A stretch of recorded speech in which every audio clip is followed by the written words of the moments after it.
Good evening, Earthlings. Welcome to the 1995 ANZAAS Congress and the Civic Theatre in Newcastle. Trekkers and skeptics, X-Files and but why-files, supernovas and novocastrians. We know there's life on Earth. Sir David Attenborough has proved it ad nauseum. And we know there's life under the Earth, as the people of Newcastle have felt the odd unearthly bowel movement. But is there life beyond Earth? That's the motion at which we'll boldly have a go, as no man has gone at it before. For the extraterrestrial affirmative, Jean, Space Kitten Kittson, Alun, Looneyland Anderson, and Robyn, Mork and Mindy Williams.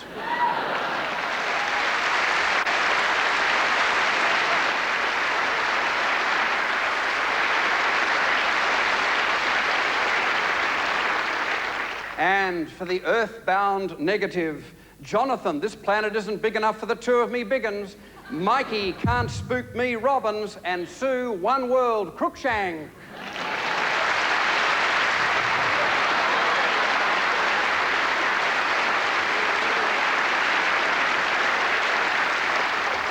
Well, are we alone or simply lonely?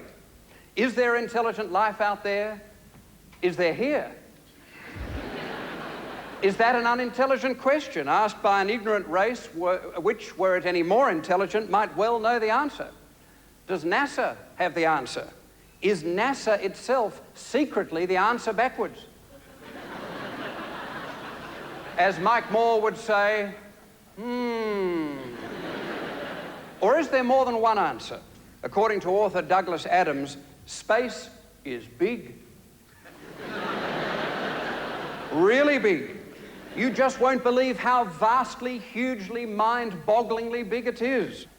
On the other hand, astronomer Fred Hoyle claimed that space isn't remote at all. It's only an hour's drive away if your car could go straight upwards. The Bulgarian writer Elias Canetti described the Earth as a globe, carelessly hurled into the universe to annoy the heavens. I know that Jean Kittson comes from another planet because that's where we met. I told her I was over the moon, but her husband made me see stars.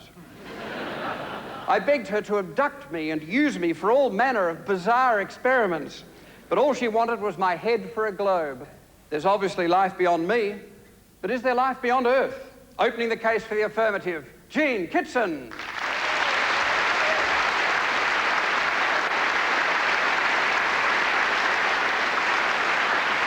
Thank you.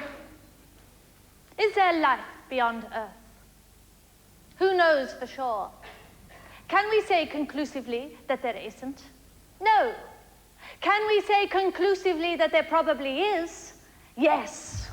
And this highly likely, very possible probability is a scientific fact. Our unscientific opponents, as we will demonstrate, are in the same position as atheists. People who dislike God so much personally, they refuse to believe he exists, just out of spite. Atheists don't like God existing because it suggests that they are not, after all, the ultimate life form.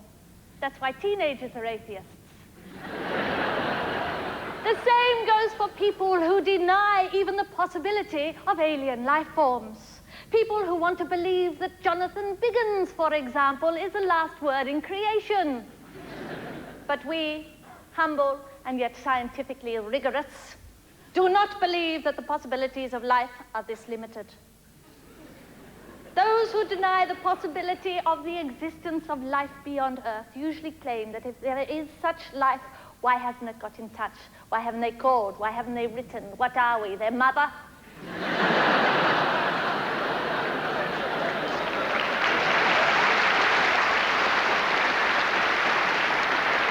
Today's skeptics are loud in their derision for the belief held by literally dozens of sensible, God-fearing Midwestern American farmers called Seth and Robyn and Amy May Lou and Beulah, that they are visited nightly by melon-headed aliens in flying saucers who interfere with them sexually and who frighten the cows up into trees. Aliens who put them into a coma by inserting needles into their navels in search of their reproductive goodies. Why, these skeptics ask, do these aliens only appear to closely related American farmers?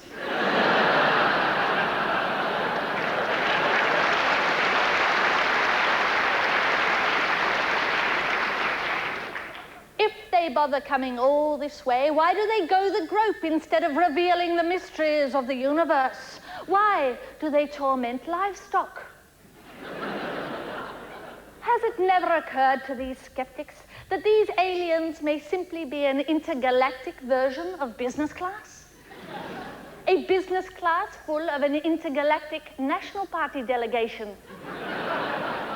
Fact-finding animal husbandry experts looking for a good time.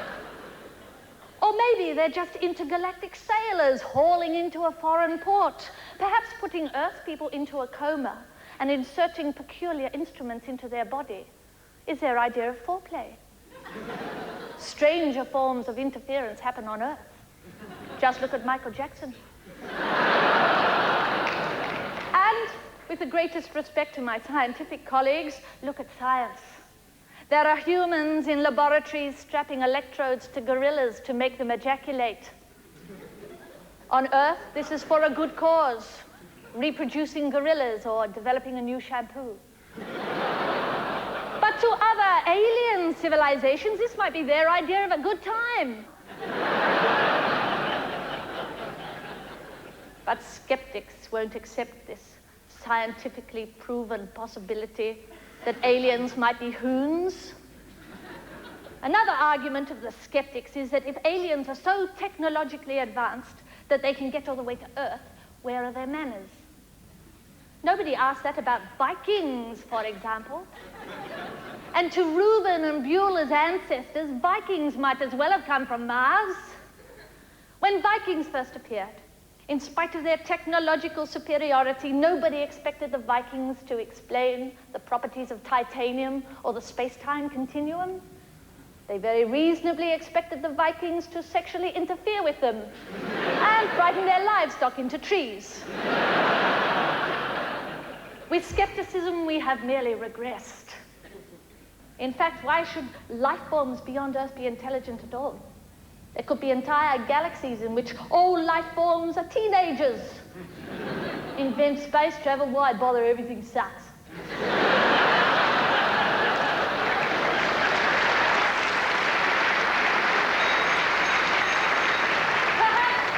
Perhaps there are solar systems teeming with apparently intelligent life, but which has all been organized into committees where nothing gets done, except flexi time and fighting over the biscuits. And certainly not intergalactic communication. After all, life on Earth is a product of one random chemical accident involving carbon and a small ball of mud. Out there are uncountable billions of galaxies and stars and planets and a range of chemicals unknown to even the makers of processed cheese. There could be an entire planet composed of bathroom tiles. One muggy weekend and you've got a planet happily populated by grout mold. And even if it is intelligent grout mold, why would they want to communicate with us? The planet that developed spray and wipe. In fact, why would any intelligent life form want to communicate with Earth at all? Mr. Chairman, my awesomely qualified colleagues will further demonstrate the unlikelihood that life beyond Earth doesn't exist, because all arguments to the contrary can only prove that life on Earth doesn't exist. And because life beyond Earth has an equal chance of existing, it might equally share our passions when it becomes a tourist, running cars off roads, frightening the animals, using the locals as sex objects, spreading weird diseases. The most famous case of such a visit occurred in 1961 in New Hampshire, when aliens kidnapped Betty and Barney Hill.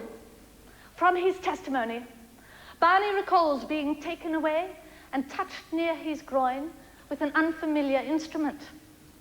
Months later, a circle of warts appeared on his thigh in exactly the same place. It was the aliens. That's Barney's story, and he's sticking to it. And we believe him. They molecule.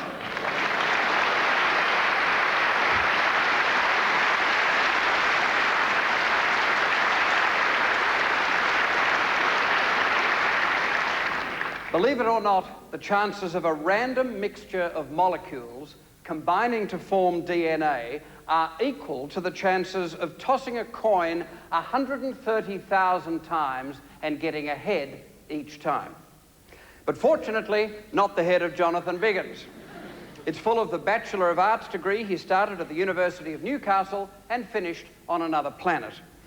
Jonathan had a close encounter of the third kind with 3 men and a baby grand, and spent 2 years with the investigators. He concluded his investigation with this report. I'm pretty daggy, really. I've just built a shed at home. That's been the highlight of my year so far. I worry so much I don't actually do much. What more myopic tunnel vision boffin could the negative case want, arguing that there's not life beyond Earth? Jonathan Biggins.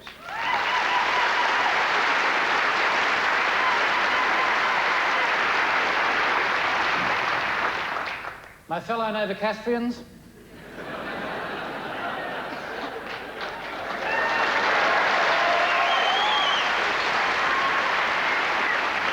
men and women of the Hunter Valley,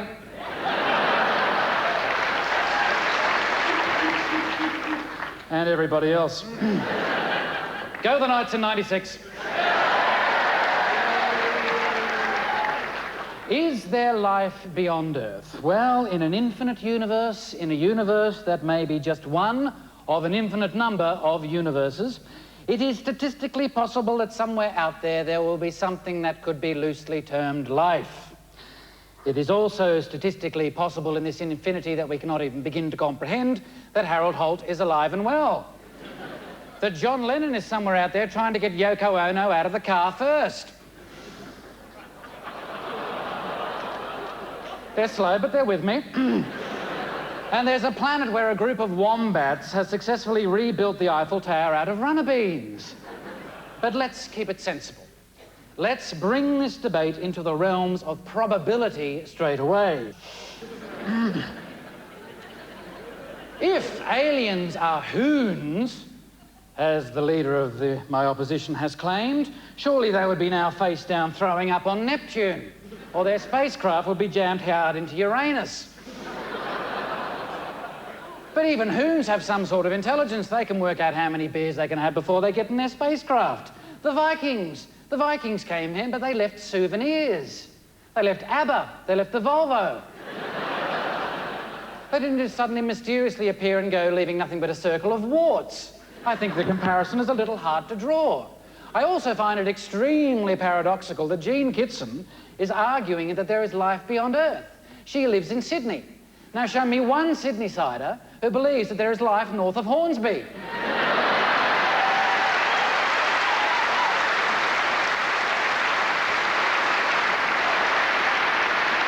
What evidence is there of life beyond Earth? Bugger all.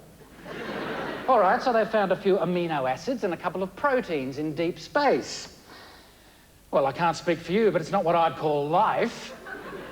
I mean, you don't have a barbecue and say, let's invite a few complex carbon molecules over. They're a lively bunch. Or what about that sphagnum moss from 2 doors down? Or that small block of dirty ice, that'll make the party go with the swing. But the scientists, they say, oh yes, but these molecules, these are the building blocks of life. And over the billions of years, they will have evolved into cells or amoebas. Great, can't wait to meet them. But let's just hang on. Is it that simple? The process of creating life is incredibly complex. It's almost as complicated as tax pack. Sure, we humans have got it down to a fine art. We can create life in 30 seconds in the back of a Holden if we're hard-pressed. But it's taken us billions of years to get this far. A depressing thought, but true nonetheless. And even then, the evolution of life on Earth is a complete fluke. One minor fluctuation in the unique chain of events would have altered the history of this planet irrevocably. We could have all turned out to be pencils. just lying around on the rocks, waiting another 1 trillion years for the sharpener to evolve. And the chances of this set of circumstances being replicated anywhere else are extremely slim. I believe the scientific term is Buckley's a none. Yet we cling to this quaint notion, as Jean herself has said, that we will recognise alien life when we see it. Take, for example, the SETI project, the search for extraterrestrial intelligence, now sometimes known as the Phoenix Project or the ABWOM project. Absolute bloody waste of money. Hundreds of scientists peering through telescopes, scanning the universe for months on end, listening to radio signals. Well, if they've got nothing better to do, they're in desperate need of a life on Earth, let alone Alpha Centauri. See, the problem is, as far as I can see it, I'm no scientist, I'm the first to admit. The problem is, though, the assumption of SETI, the primary assumption is that the extraterrestrials will send out radio signals just like we do. So if there were aliens on another planet 20 light years away, for example, right now they would be trying to make head or tail of our signals. They'd be trying to work out what Rocktober 75 on 2NX is all about. Or old episodes of Number 96. Or early editions of Occam's Razor. But down here on Earth, we haven't heard a peep. And this is hardly surprising when you think about it. To send a radio signal successfully, you need two things. Steel, to build the transmitter, and you need either the golden voice of John Laws or Alan Jones. And the thought that John Laws or Alan Jones exist in a parallel universe is too frightening to contemplate.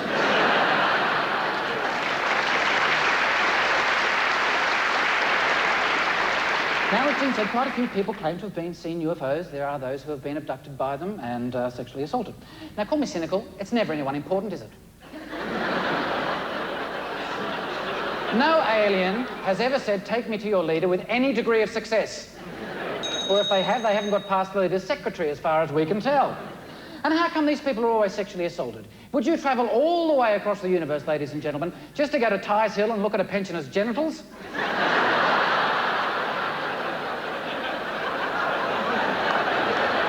I wouldn't cross the street to do that. I mean, these are people who believe that the X-Files are a series of documentaries. They watch The Extraordinary. The only extraordinary thing about that program is the fact that it's being broadcast. But some people take it very seriously. The city of Barra das Gacos in northwestern Brazil has actually built, or is building, an airport for UFOs. Now, frankly, I think they'd be better off spending the money on improved regional psychiatric facilities. But I'll tell you what, you wouldn't have to wait long in customs, would you? Not much demand for a third runway there, will there? Our belief in life beyond Earth is just the latest in a series of mass delusions. We used to believe in witches. I mean, think of the field day 60 Minutes could have had in Salem. Richard Carlton at the ducking stool. We've believed in goblins, gods, wizards, fairies, leprechauns, the Philosopher's Stones. We've all been Mozart or Cleopatra in a previous life. And why did we believe, ladies and gentlemen? Because we couldn't accept the fact that we are completely alone. We're sick of talking to each other and we want to talk to somebody else. Well, I hope we're extremely patient as we dial up the universe, because we're going to be listening to the music on hold for an awfully long time.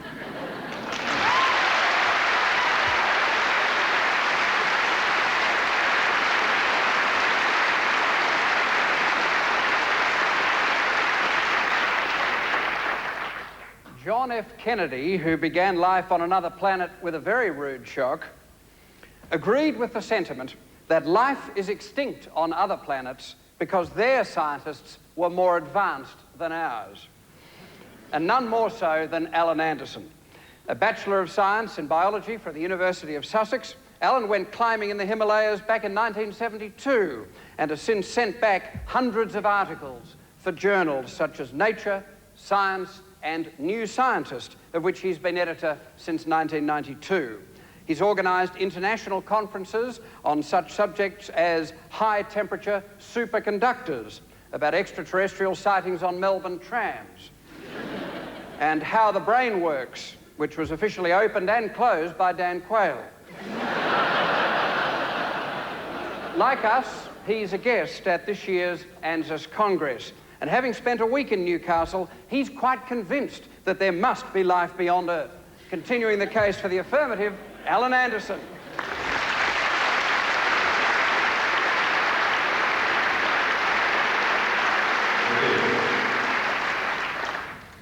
Well, dear audience, do we have any visitors from another planet here tonight?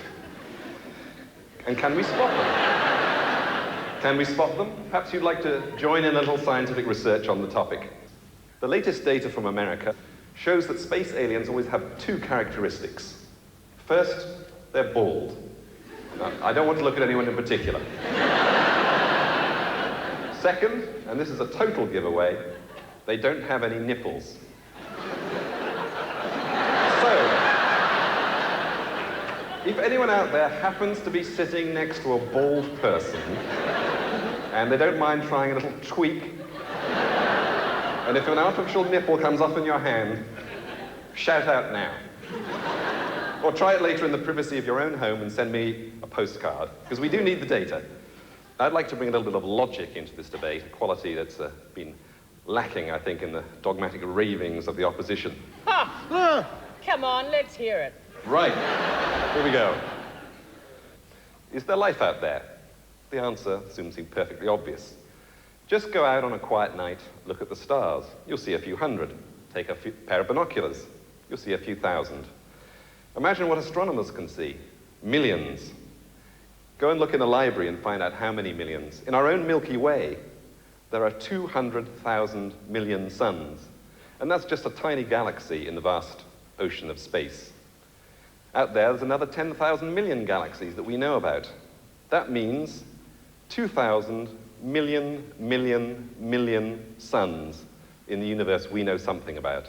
It's just logically inconceivable that in this vast universe that there isn't a vast number of alien civilizations.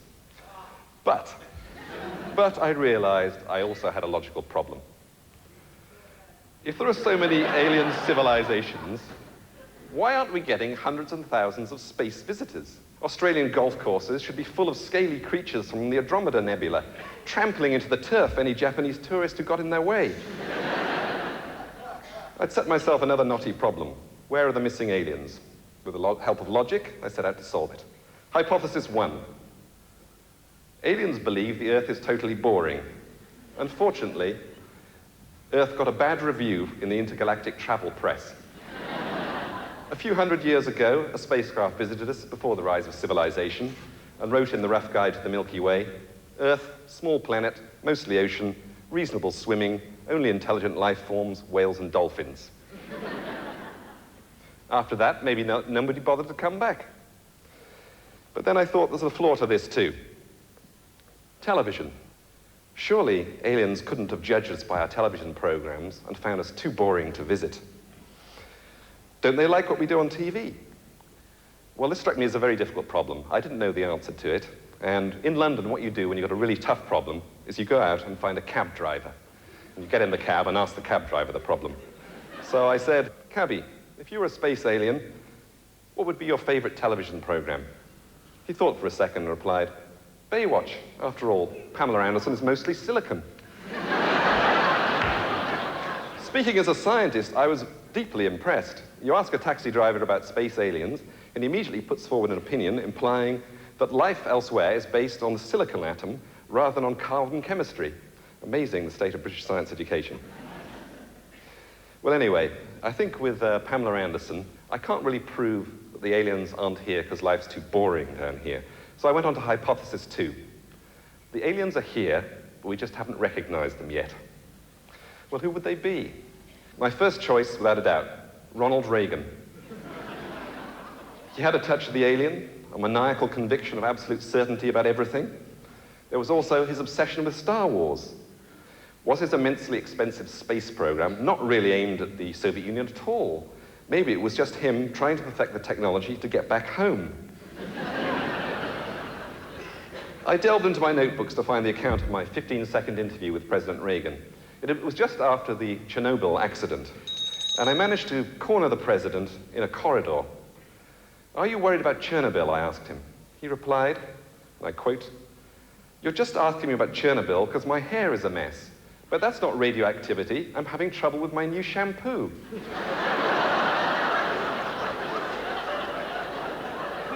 I've contemplated this remark long and hard. My conclusion, space aliens may be weird, but not this weird. Reagan was human. Well, how about Margaret Thatcher? Many things seem right. And there's the voice. It never seemed entirely natural. Maybe all those stories about it being the product of expensive elocution lessons were actually a cover for a far more sinister reason.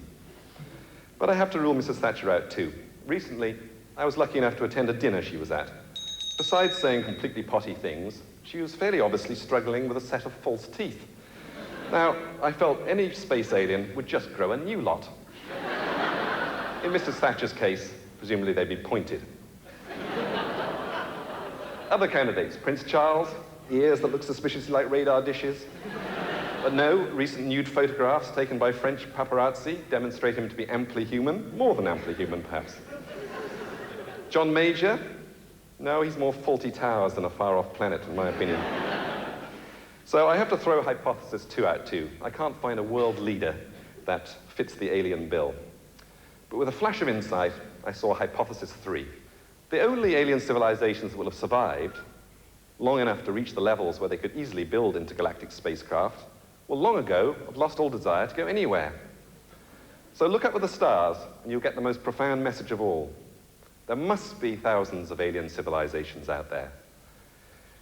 And they're telling us something very important. Take it easy, stay at home, look after your own planet. Thank you.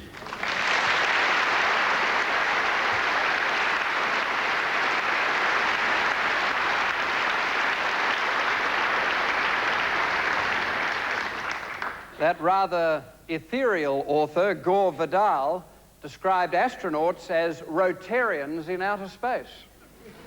By contrast, Mikey Robyn, having done the Triple J breakfast show for nearly 4 years, is simply completely spaced out. He describes his time at Newcastle University as basically 4 years at the bar.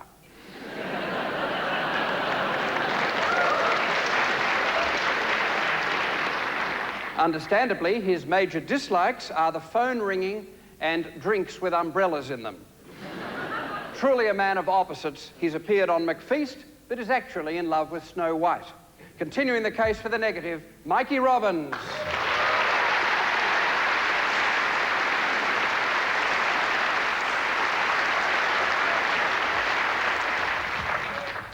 Members of my immediate family, and 4 guys in the back row.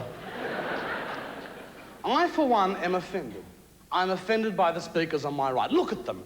This pathetic bunch of lab coat-loving, Bunsen burner-licking, can I please stay in second half of lunch, sir, and use coloured pencils to write up the periodic table because I love you so licky, licky, licky. Crawley science boffins.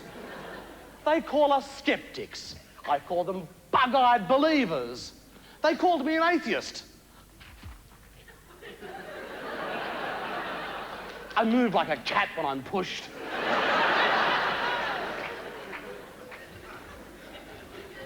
But what is their argument, ladies and gentlemen? Something we can't see, haven't met yet, and if we did, probably wouldn't recognise anyway, maybe exists because, gosh, wouldn't it be nice? I mean, I've never seen John Howard paint his buttocks pink and dance with a shaved goat in a cheap hotel room. But, gee, it'd be nice.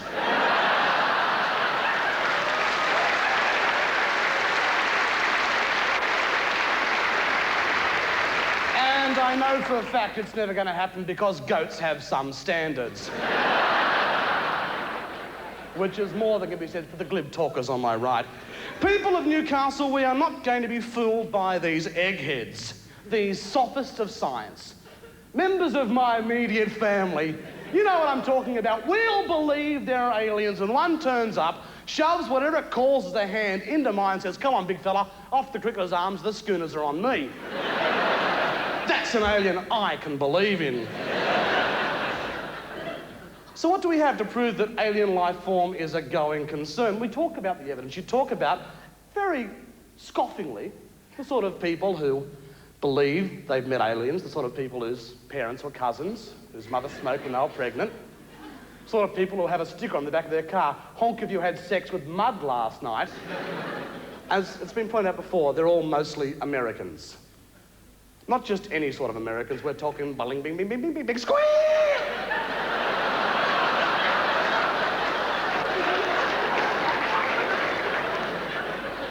if you look up gullible in the dictionary, it says, see American. 3 words, ladies and gentlemen, I didn't inhale. And they went, oh, yeah, sure. Oh, that's cool, didn't inhale. Hillary makes hash cookies, fine. But no, what are we left with, apart from aliens? We're aliens who come down, abduct people, or people who have sex with aliens. That's my favourite. Yes, indeed. Sorry, darling, I was late home last night. I was busy with the 8-breasted woman from the land of Nympho. What you should mean, I was busy in the North Paddock with a bottle of Bundy and some greenhouse paint and a loving you. Ah, some people came down from the valley.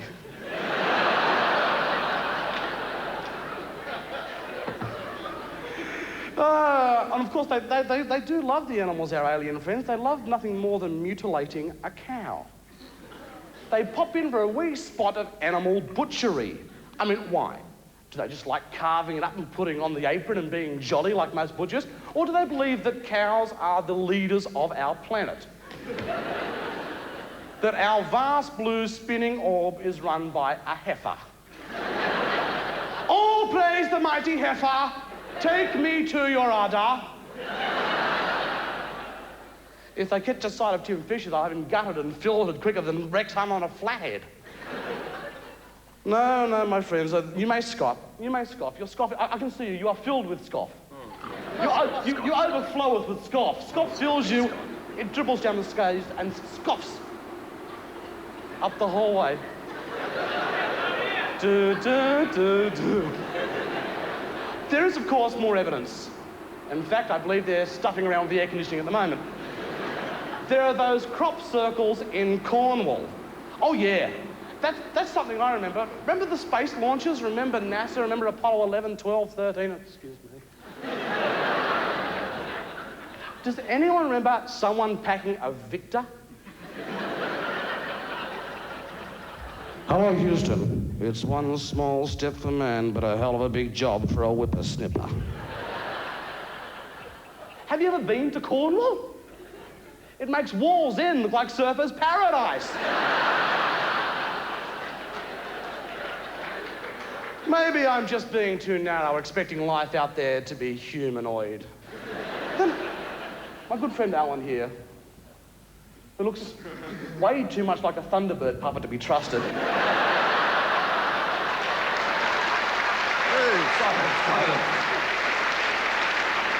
Yes, we can't keep you long. You have to be back in Sydney to give Ray Martin his hair back.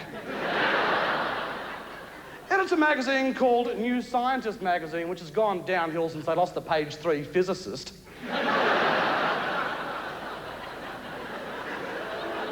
My name's Dave. No, sorry. He asked, are there any aliens in the audience? And 4 people in the front row raised their hands. Thank you, darling. Tinkerbell says turn the page.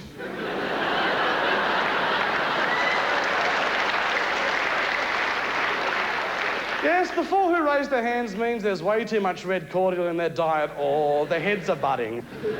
As I look at these 3 sad, 2 sad, 1 attractive face. Thanks. That's okay, Alun. I see 3 lonely people. They look to the skies. They don't look to the skies for knowledge, they look to the skies for love. Robyn, Alun, Jean, denial ain't just a river in Egypt.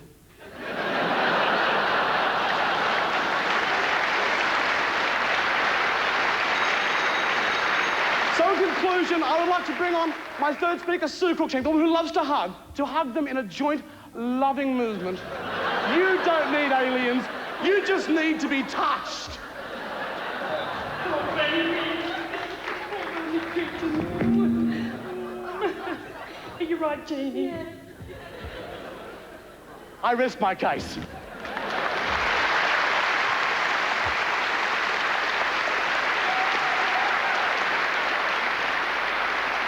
The British politician Violet Bonham Carter declared that outer space is no place for a person of breeding. So quite what Robyn Williams is doing looking for life beyond Earth, only he knows.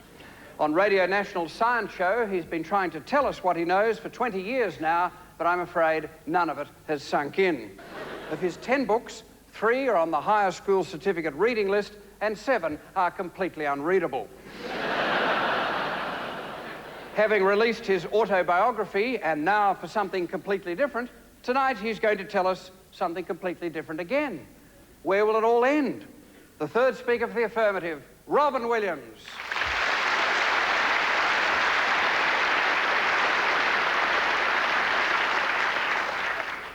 Mikey Robbins, you're right.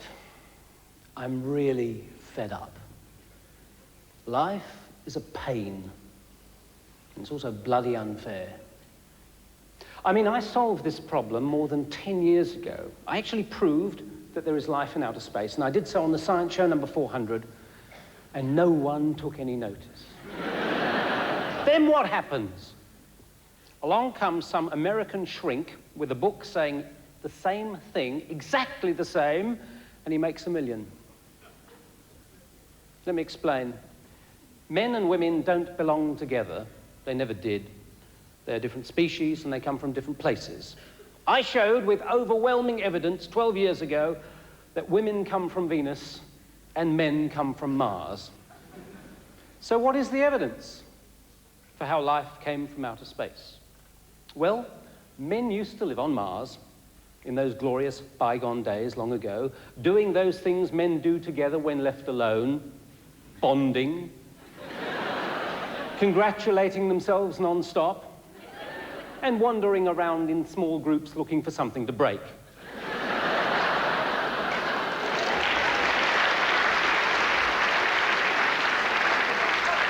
And then they came to Earth, for some reason not yet understood. Perhaps it was the weather. And they began to change. The greatest change was to their dangly bits. They got longer. Now, this actually clears up a mystery. Men are by far the most well-hung of all the primates, enormously well-endowed. Just look at Campbell McComas. Yet why should this be? Why should a great big silverback gorilla have a tiny willy, very, very small, like a politician's IQ? And yet many blokes carry tackle that sometimes reaches their knees, especially here in Australia and Newcastle. It's true. That's why we were once called Homo dongiensis. But it makes no sense in some ways. You can't be well endowed and be able to leap around in trees. Things get caught up. Which is why we came out of the trees and stood up. Well, the answer to all that is that the Earth's gravitational pull is greater than that on Mars, and the danglier bits became danglier. Even Prince Charles's, as you heard from Alun. Men lived alone on Mars. That's why they keep trying to get away from women today, to go back to their origins. Hugging each other's bums in rugby games. Sitting on committees, all men together in the same suit. Or taking part in the gay Mardi Gras, wearing martial national dress. We're not called homo for nothing. So what is the evidence that women came from Venus? Well, again, it's overwhelming. Throughout history, you can see it. Tons of evidence. There's the virgin birth for a start. That, by the way, means that Jesus must have been female. Virgin girls don't have any Y chromosomes. Sorry, it's true, Jesus was a lady. Tell that to the cavemen opposed to the ordination of women. The key question is how men on Mars and women on Venus managed to reproduce, to continue the male species. With women, it's easy, as everybody knows. A few fragrant thoughts followed by a virgin birth. And there's the next generation. But how did men manage to procreate all alone on the red hills of the planet Mars? Well, the answer is so obvious and so mythologized in human history, male history that is, that you begin to wonder why nobody's thought of it before I did. Resurrection. The answer's resurrection. Men once produced by resurrection, and they've been trying to do it again ever since. Every man on Earth is in search of resurrection, even Mikey Robbins. Well, yeah. You can tell by the strange look on his face. Anytime, mate. But not everyone comes from either Mars or Venus. It's true, not everyone comes from Mars or Venus. There are those amongst us who come from other, more remote parts of space, as Alan Anderson has already told you. I am from the Large Cloud of Magellan. John Howard is obviously from a very average asteroid in one of the duller suburbs of the solar system, which is why he doesn't do buttock things with goats, incidentally. Everyone knows that Tim Fisher comes from Pluto. Paul Keating was born on the backside of the moon. Carmen Lawrence came from a black hole, and she's headed back there right now. But tell me, who comes from Uranus? Who originated on that dark, moist, and malodorous planet? Why, none other than Monsieur le Président Jacques Chirac.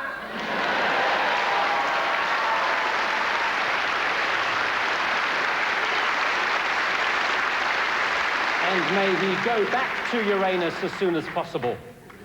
And so you see, I've offered you incontrovertible evidence that there is life in outer space. We are, every one of us, living proof of that. Thank you.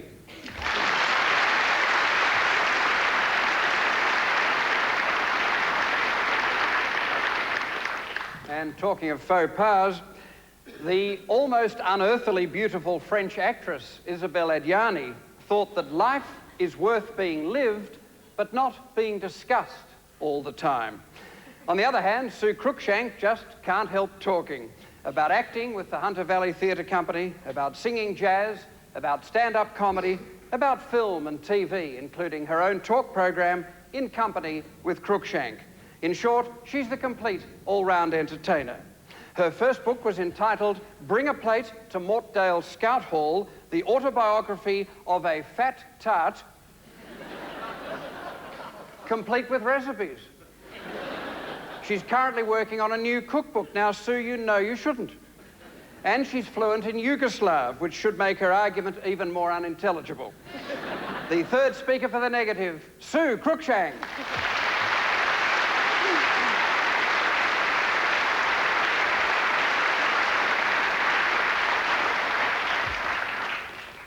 Fellow Novocastrians.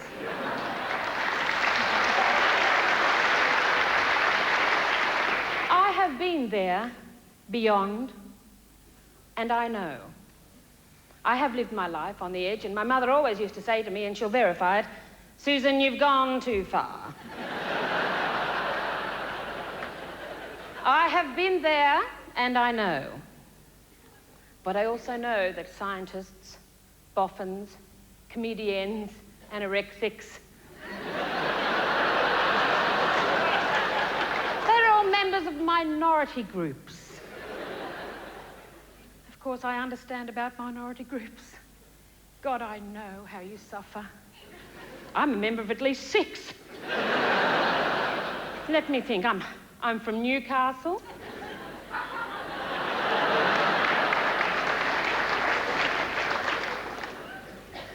I'm an intelligent woman who has not learned to keep her mouth and other things shut.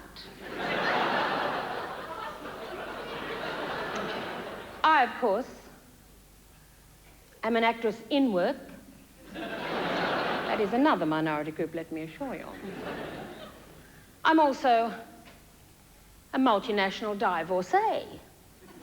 I've had many husbands, and some of them have been mine.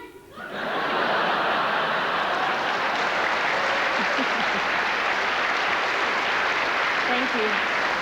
Thank you, mates. I'm also, of course, a white jazz singer. And, of course, I'm obese in an anorexic world. Let me just have a look in here, and let's see what we think of this little minority group. Robyn Williams, a sick and bitter man, who has used this debate to advertise his own donger.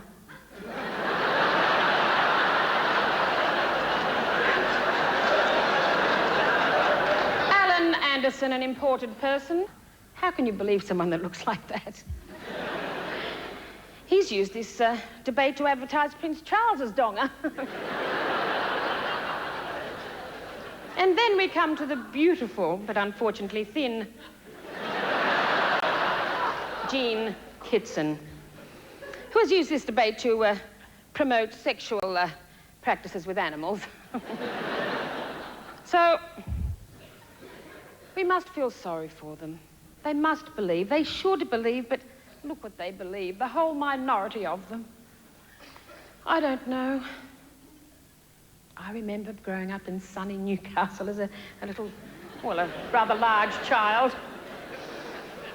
And I thought to myself, I've got to go beyond Newcastle. I've got to go to Sydney. They had to drag me screaming on the flyer to get out of here. Because in Newcastle you can be a credible eccentric, you can be fat and no one cares. They still like you, they still want to do it to you. Whereas I thought in Sydney, beyond Newcastle, there can't be life like that. You have to be thin to get on. So I thought, well, I can't get thin. It's impossible, what with my genes. I'll just have to learn to grow and like my body. But how could you do it? Skinny dipping in front of somebody else, that's what I thought. I'll skinny dip in front of someone else, they don't faint or cark it, then I'll be right to go beyond. So that's what I did. I called into the Henny Penny at Hexham and I had a couple of chickens, and then I went to the oak factory and I had a thick shake there that you needed muscles only a married woman should use to get it. And because... Thank you so much. He must have remembered he was there. And so up I went and I dived in front of the social workers, and as I dived in, my sister sang out in that social worker's monotonic, understanding, vomitor's voice, "What's that stuck in your bum?" I nearly died. I thought, if there is a God in Dungog, he'll save me now and I'll drown. But that's when I discovered I had positive buoyancy. And I popped up out of the Alun River, and there I was, and looked up, and floating past my eyes was an orange Henny Penny serviette. As I'd sat in the car with nothing on ready, it got stuck there, God knows. Thank God my friend had tied on the sheepskin seat cover in the car. So I got to Newcastle, and I said goodbye to my parents, and off I went beyond to Sydney. And do you know what I found? I found that life after Newcastle is just life. It's just like Newcastle, but it's in Sydney. Why look elsewhere when we have a beautiful life here? Now, I want you to join me in a life credo, something I've learned as I travelled through and beyond and came back. Stand up, please, everyone, and hold hands. Thank you. Would you please stand up? Come along, you poor minority group. Hold hands. Campbell, would you join them behind me? Thank you so much. Everyone, up you get, please. Holding hands. I want a whole thrusting vibe in the room. I want to feel you all alive here on Earth. And I want you to repeat after me. Join the aisles together. We must all be together. Sweaty digits and warm hearts. Repeat after me with passion. I will not be afraid to show my love to anyone. And I will eat what I bloody well like. And there is no life beyond Earth. There is no life beyond Earth. I thank you.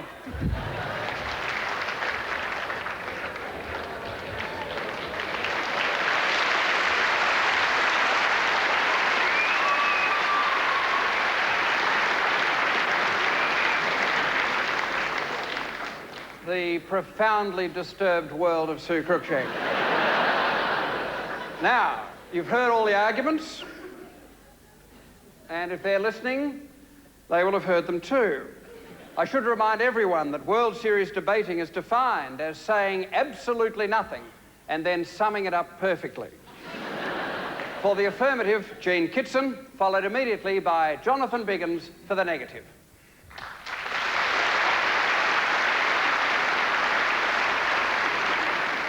Mr. Chairman, Oh, you Novocastrians.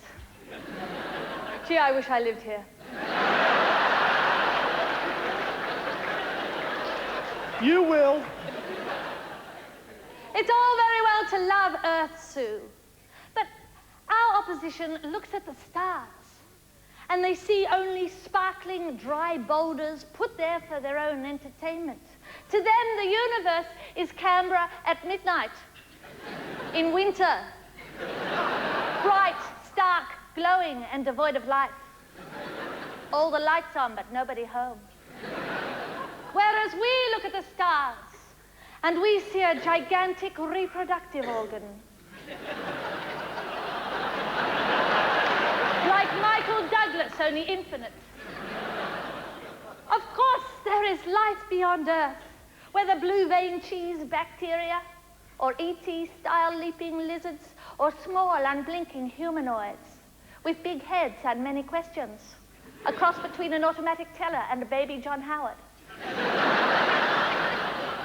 Some of you may have been subjected to an alien quickie. Male or female, anything with a navel, they're not fussy.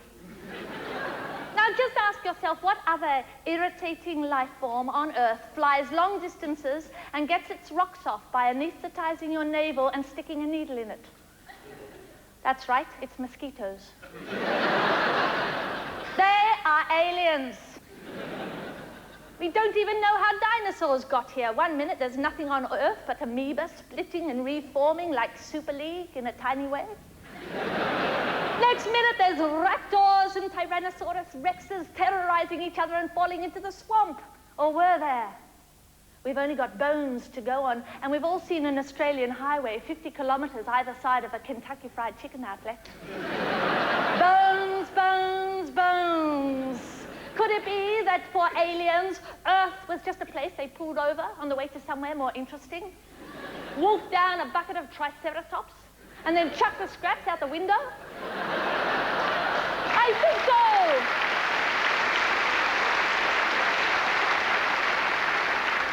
But back on their own planet, life forms exist beyond Earth. They not only exist, but have a right to exist. Let's not be Earthist. Let's remember when we gaze up at night into the universe and wish upon a falling star, that far out in space, someone else may be waiting for our solar system to go up in a blue whoosh like a lit fart. After all, we have it on highest authority. Warwick Moss, host of television's The Unexpected. He says, to believe out of all the mathematics we are the only intelligent species in this universe puts us on the bottom rung of spirituality. And whatever he means by that, he is right. Thank you very much.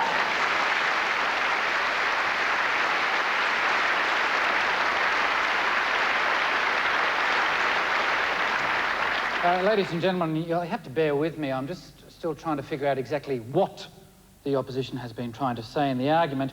I've jotted down a couple of points. Apparently, aliens can be destroyed by spray and wipe. Aliens are things that we will never recognise and have no nipples. Aliens are already here, but we don't know it, nor will we ever.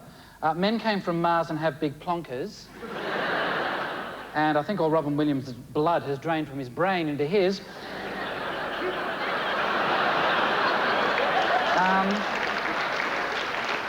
It gets better. Women came from Venus. Jesus was a lady. The Milky Way looks like Michael Douglas. And the Hexam grey mosquito is the biggest bloody alien on Earth. Aliens, i.e. mould or mosquitoes from previous argument, eat dinosaurs.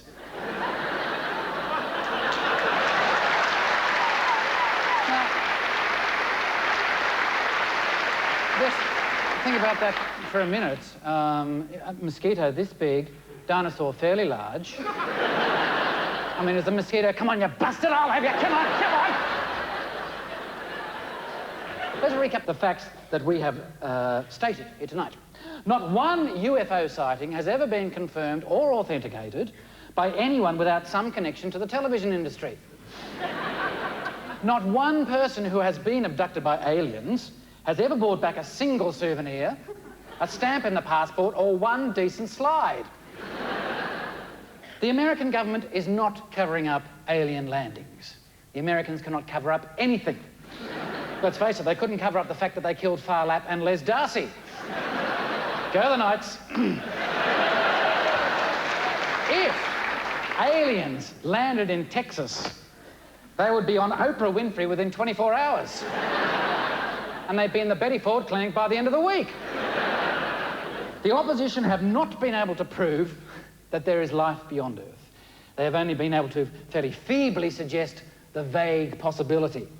Now, even a used car salesman is 100% certain that the lemon he's going to sell you is sitting on the forecourt. You wouldn't buy it if he said there is a remote likelihood that the car exists in some form or other not more than 1 million light years from the yard. So no matter how much, ladies and gentlemen, the opposition try and talk up their case, they can talk it up as much as they want, but until they can produce the pink slip and the rego papers, I, for one, am not buying it.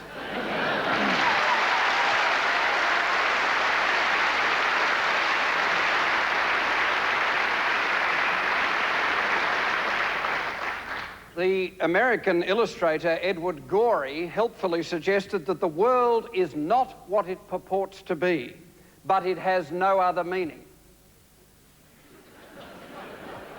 Some of you may have other opinions. Let's risk the invasion of the body snatchers by putting it to a vote. Those in favour of the motion that there's life beyond Earth?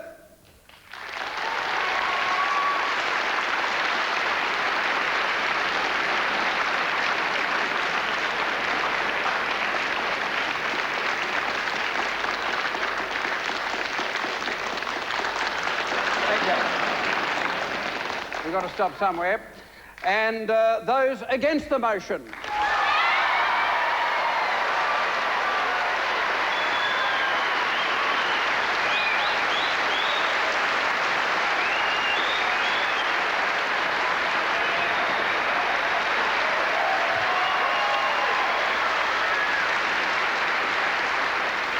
I said those against the motion, not those for Newcastle.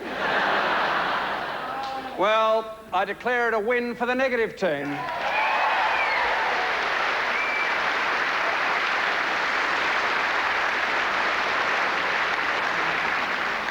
That can only mean what a wonderfully imaginative lot you are here in Newcastle. And all these hundreds of visiting scientists have obviously broadened your horizons even further.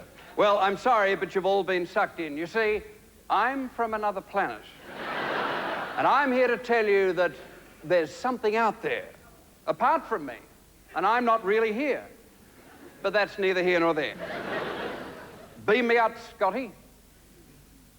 Scotty? Blimey, the bludger must be on a tea break. God may be an Englishman, but it takes an Australian to be an alien. Nanu, nanu, Newcastle, and good night.